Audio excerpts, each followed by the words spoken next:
HMO? So point 1 is a minimum of 5 tenants per house. So if you think, a lot of people think, oh, I'll just have 3 or 4 tenants in.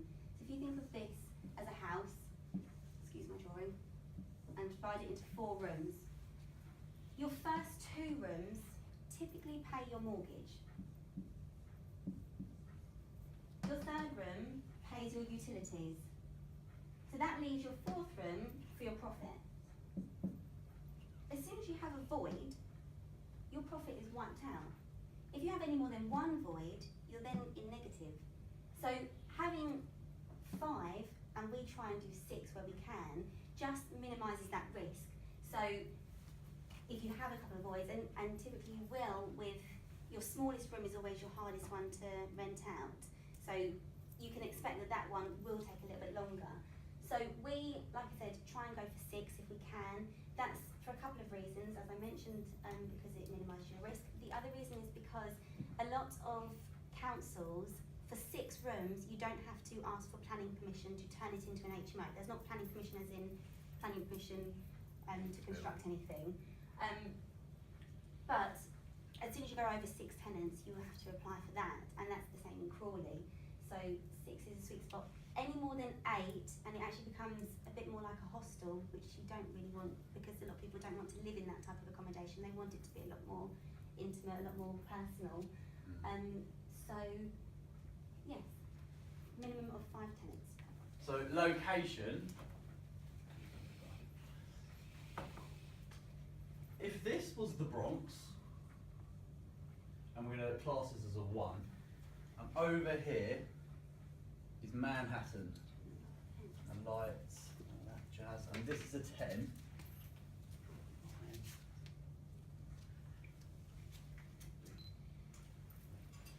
What I'm going to do is I'm going to walk out of my skyscraper, I'm going to start walking towards the Bronx, and I want people to shout out where you think along this line, 10, 5, 1, 4, 3, whatever, is the best place to buy property. So, any takers? Quiet, because I don't Yeah, think you that's should. Yeah. Any takers in Manhattan? 9? 8? 7? 6? Yep, 6. 6? 5? Halfway? Yeah, go on. I'll stay halfway because I don't know. 4? 4. 4? 3. 3? 2? What is that got in there? So if you got here, you're dead. You don't want to be in in the Bronx because You get shot. you're going to get shot. Yeah. You're going to get robbed. Quite a nice area actually, you know. No one's going to want to live there. It's not your rent. No one's going to rent. Subsequently as well, Manhattan is going to be an absolute bomb to buy a property. The cost is going to be way too much unless you're niche in some sort of specialist strategy. There's no right or wrong answer. It's as close to the Bronx as possible. So we would typically say about a 4 or a 3 or a 4. But these are up and coming areas where tenants want to live. You're going to get good value for your money. They might need refurbishment, etc., etc.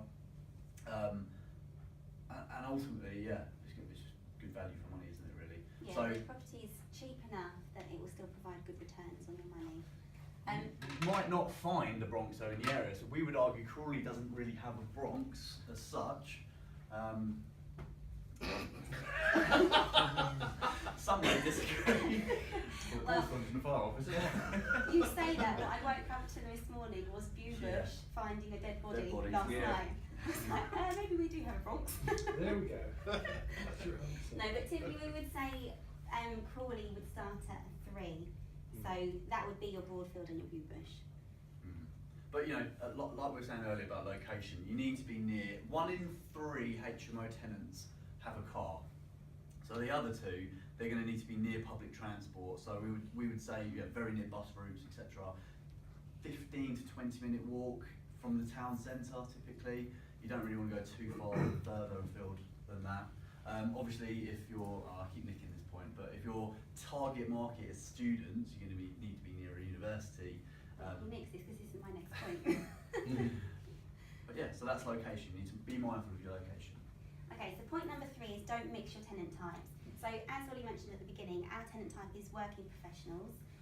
We prefer this tenant type because they are generally easier to manage and require a lot less intervention, and they're more reliable. So they're, I don't like saying this, but a higher quality tenant. As Ollie said, there's students.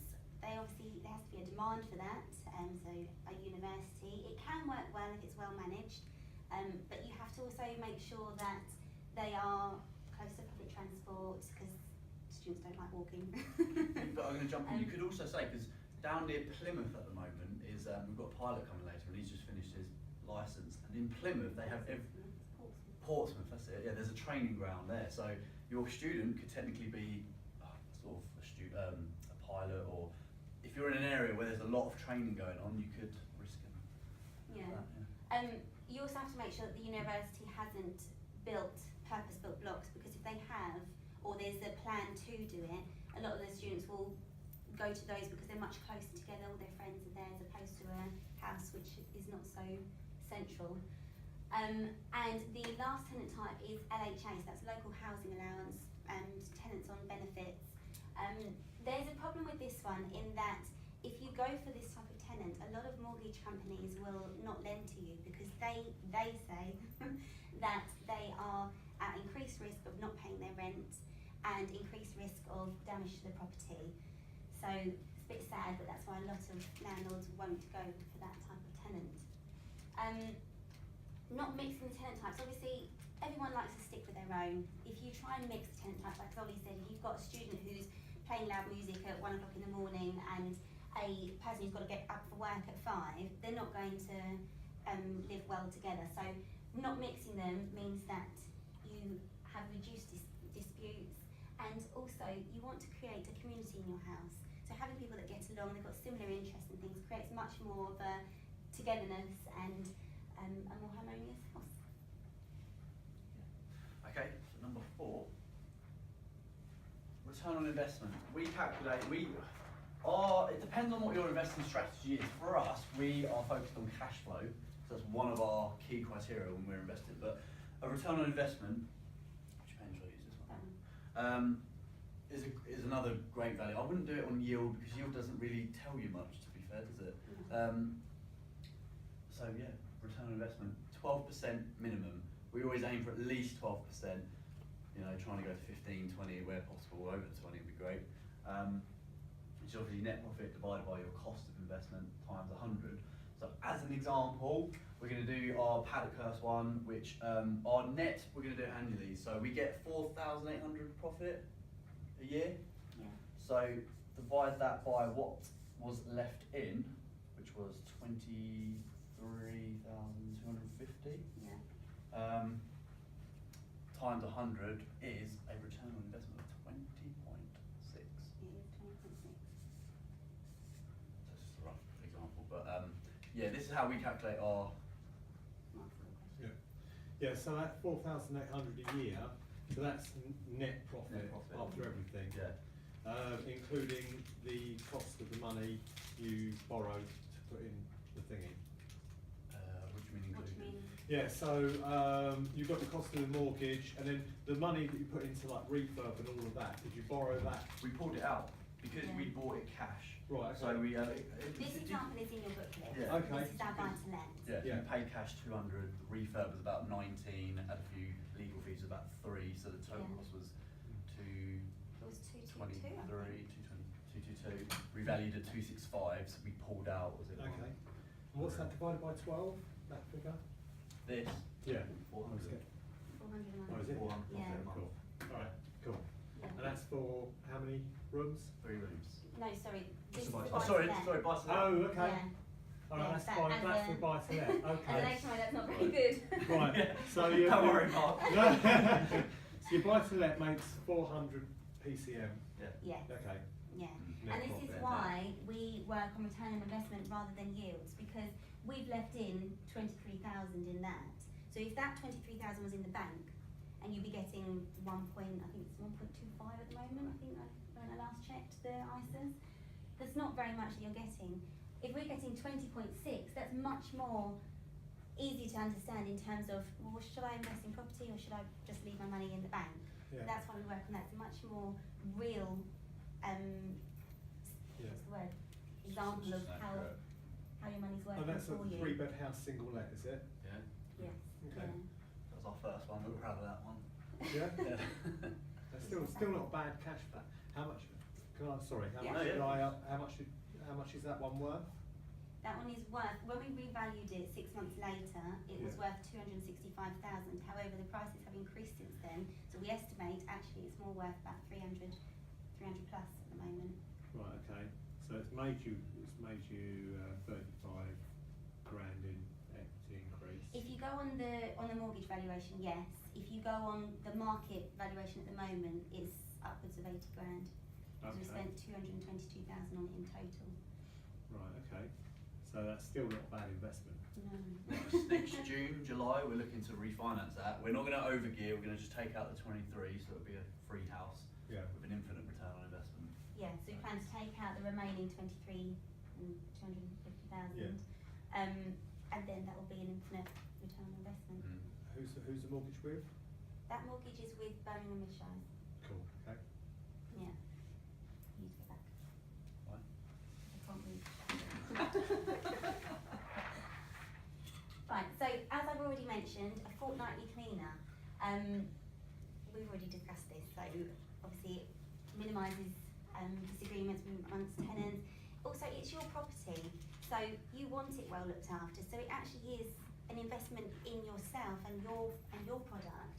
If you leave it to the tenants and they have black mould or grime and all this kind of stuff, it's you that's ultimately going to have to clear it up at the end of the day. So having it kept on top of just makes. How do you vet the cleaner? Sorry? How do you vet the cleaner? How do you Vet. Oh, vet them. We go for a commercial, a company rather than an individual, because that way as well, if you have someone who's sick, if it's just a sole trader and they're sick, the property won't get cleaned. If it's with a company, if someone's sick, they'll send in someone else to do it. So we like to work with them, and they've got their own insurances and they're vetted and they've got key. And they don't have access to the rooms, just communal areas. Well, it depends. We will ask the tenants and say, we're going to clean the communal areas, would you like your room and your bathroom cleaned as well? If they Here's do, the price. yeah, they'll have to pay for it. Do they pay the cleaners direct or pay you? They would pay us. So it is a service that's available to them, but obviously we only are responsible for cleaning the communal shared spaces. But we're hoping that gives another, we're not going to run it like a hotel, but if you had sort of, I don't know, professional who needs irons, shirts ironed, you could be like, well, the ironing service is this, your cleaning service is this, and it might be the odd week where you go, do you know what, next week I need this, blah, blah, blah, and if we can arrange that for him. Value adds. Yeah, and I think, we can make a couple of quid extra and they get a good service, so, yeah. One point. Okay, so go for higher end. We think that with HMOs, you don't want to skimp. It's getting the right balance between not putting granite worktops in, but putting good quality, because it's reflected in the rent. So having a good quality kitchen, good quality communal area with TVs in, good quality Wi-Fi, overall good quality that's not going to break the bank, increases your rent by sort of up to 50%, kind of compared to buy to let, where you might only get 10% extra because it's down to taste then, isn't it? But you have to be consistent. You can't fool people. If you're saying it's higher end and it's boutique, it has to follow through from beginning to end. So. So consistency throughout, quality. Okay, and number 7, pick bigger properties. So it could be Victorian properties, Georgian, sometimes 1970s properties can be bigger. This goes back to my point before about the rooms, minimum of 5. Often with these properties, they have a separate dining room, separate lounge, so you can make those a bedroom. They also have storage areas, which you can maybe, if the plumbing works, put showers or something in there. So yeah, bigger properties just give you a lot more flexibility with the layout. And obviously that's how you. Yeah. Have you found that there's specific roads that you look at that road and you think, oh, these are all HMOs along here, like because of the structure of the property? Yeah.